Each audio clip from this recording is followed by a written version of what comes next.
हर सब हो के हुनर में हरारू चाहे सोनर। बहुत प्यारा सॉन्ग बा, आप भी सुनिएगा। बजने वाले ब्रह्मांड में धरती पे बजने वाले एक ही स्टार है, वो आप भी जानते हैं, बोलने की तो जरूरत नहीं है।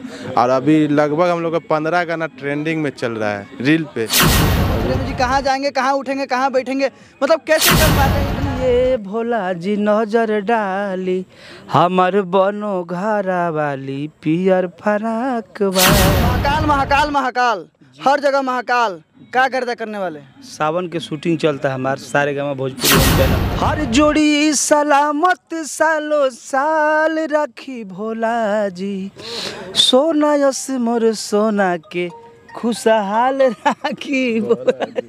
जो काफी प्यार आशीर्वाद आप सबको। प्रणाम, मैं हूं आप सभी का भाई तेजा और आप सभी देख रहे हैं हेडलाइन भोजपुरी। आज हमारे साथ माटी के खाटी स्टार, सुपर स्टार, ये कहिए कि भोजपुरी में ग्राउंड लेवल पर सबसे ज़्यादा बजने वाले स्टार प्रमोद प्रेमी यादव जी मौजूद है। खास बातचीत करेंगे। भैया कैसे हैं? मैं बढ़िया हूँ, आप कैसे हैं भाई? भैया बढ़िया हैं। महाकाल महाकाल महाकाल, हर जगह महाकाल, क्या गर्दा करने वाले? सावन के शूटिंग चलता है हमारे सारेगामा भोजपुरी हम चैनल के, जो बहुत बड़ा गाना बा 24 तारीख के रिलीज हुई। आपका भैया आपने रिकॉर्ड बनाया है, 1 मिलियन रील अभी आपका हुआ है। खुशहाल राखी भोला जी, चाहेंगे थोड़ा सा गुनगुना दीजिए। गाना वो अगला साल के है, बाकी अब की बार 1 महीना में ट्रेंडिंग में 1 मिलियन का रील बन गई। गाना के बोली है बा, हर जोड़ी सलामत सालो साल रखी भोला जी, सोना यस मोर सोना के खुशहाल राखी भोला जी। जो काफ़ी प्यार आशीर्वाद आप सब देने हो गाना के, बहुत बहुत धन्यवाद भैया। हर साल किसी का गाना कुछ भी हो, पर आपका जो सावन है, ये कहिए कि सावन आपके पास रहता है। भगवान जी का बड़ा महिमा है, हर सावन में आपका बज ही जाता है और का कृपा है, हर एक गाना बजता है आप लोग का प्यार आशीर्वाद से।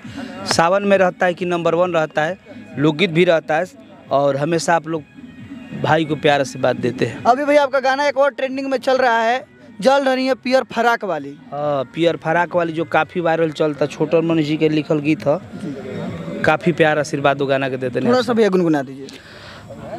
अरे की नजर डालिए भोला जी नजर डाली हमर बनो घरा वाली पियर फराक वाली, यही है ना जी। अभी लगातार आपके कई गाना ट्रेंडिंग में चल रहा है, रील्स पे भी और यूट्यूब पे भी।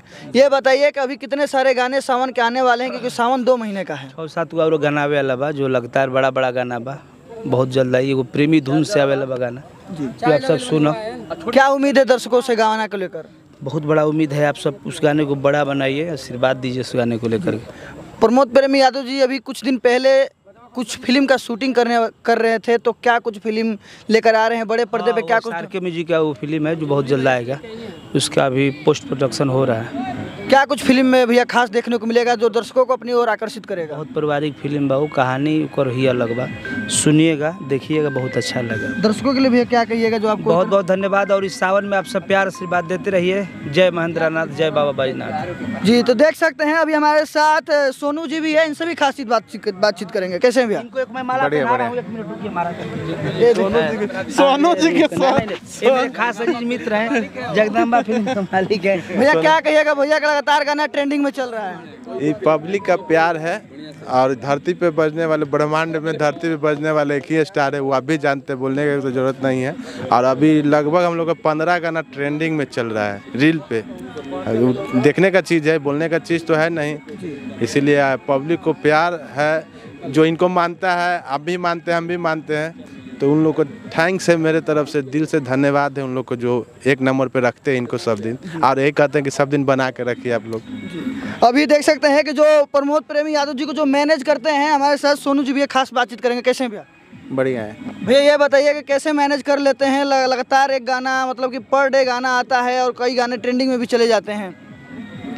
देखिए, हम लोग का तो काम करना है, तो वो तो होते रहता है, और मैनेज करना है, मेहनत करेंगे तो मैनेज हो ही जाएगा। हम लोग को मेहनत करते रहता है। जितना जो ये कहिए कि मैनेज करने का काम है, फिल्म साइन करना, फिल्म का क्या कुछ, कैसे गाना का कौन गाना गाना है, कब गाना है, प्रमोद प्रेमी जी कहाँ जाएंगे, कहाँ उठेंगे, कहाँ बैठेंगे, मतलब कैसे कर पाते हैं? इतना बिजी शेड्यूल होता है उनका, आप कैसे मैनेज कर पाते हैं? मैनेज करने हो जाता है, सब बढ़िया से ही होता है। मैनेज करने के लिए कुछ प्लान थोड़े ना हो जाता अच्छा, ये है। बता दीजिए कितने ब्लॉकबस्टर सॉन्ग अभी बाकी हैं, जैसे अभी तो भैया बता रहे थे। अभी बड़ा बड़ा सॉन्ग बाकी है सब, अभी 6-7 गाने। अभी तो समझ लीजिए कि सावन का भी शुरुआत है और कुछ गाने अभी बड़े बड़े रखे हुए हैं जो बीच सावन मतलब आने वाला जो समय है उसमें। लोकगीत की क्या तैयारी है इस बार? लोकगीत अब सावन के बाद ही बहुत बड़ा बड़ा लोकगीत है। कुछ सैड सॉन्ग सुनने को मिलेगा बहुत ही बड़ा, जैसे एक याद सुने थे ना, उस टाइप का याद 2 आने वाला है। फिर उस टाइप का 2-3 सॉन्ग सैड सॉन्ग तैयार हो चुका है, तो हमको लग रहा है सावन बाद छूटेगा। और फिर इधर सावन का कम से कम 6-7 अभी गाने बाकी हैं बड़े बड़े अभी लेवल के। अभी सारे गामा का जो शूट हो रहा है ये भी बहुत बड़ा गाना है जो 24 तारीख को रिलीज होगा। और फिर कल एक इश्तिहार म्यूजिक भोजपुरी से आ रहा है। उसके बाद फिर परसों भी आएगा, परसों आएगा ये आ जाएगा परसों यासी फिल्म से आएगा। सारे गामा के कोई बड़ा प्रोजेक्ट सुनने में आ रहा है? सारे गामा हम हाँ यही बड़ा है, बहुत बड़ा गाना है ये, समझिए तो मेरा जैसा टाइप का ही गाना है, बहुत बड़ा गाना है ये भी। प्यार मिलेगा बहुत बड़ा गाना है। भैया एक गाना जो मेहरारू चाहिए सुनर, थोड़ा सा ऑडियंस के लिए भी गुनगुना दीजिए। वो तो सब लोग जानता है उस गाने को, अब बहुत प्यार मिला था उस गाने को। और सबसे बड़ा गाना सारेगामा भोजपुरी चैनल के हुआ 2 साल पहले गाना गाए थे हम। हर सब हो के हुनर में हरारू चाहे सोनर, बहुत प्यारा सॉन्ग बा, आप भी सुनिएगा उस गाने को। आप ऐसा गाना गाते हैं खासकर सावन में कि युवाओं को बहुत ज़्यादा पसंद आता है, चाहे बेल के पतैया हो या ऐसी कई गाने हैं जो युवाओं को बड़ा पसंद आता है। हाँ भाई जी, सावन के कुछ अलग आदमी गावेला, दर्शक लोग के अच्छा लगेला, दर्शक लोग प्यार देला। तो देख सकते हैं ये थे हमारे साथ माटी खाटी लाल देसी स्टार प्रमोद प्रेमी यादव जी। क्या कहिएगा इनके गानों को लेकर, जिस तरह से सावन में लगातार धमाल मचा रहे हैं, लगातार ट्रेंडिंग में नंबर 1 रील्स पर बने हुए हैं। अपनी राय जरूर दें और उनको लेकर आपकी क्या राय है, क्या विचारधारा है, क्या सोचते हैं इनके बारे में, कमेंट बॉक्स में एक राय। मैं था आप सभी का भाई तेजा और आप सभी देख रहे थे हेडलाइन भोजपुरी। जय भोजपुरी, जय बिहार।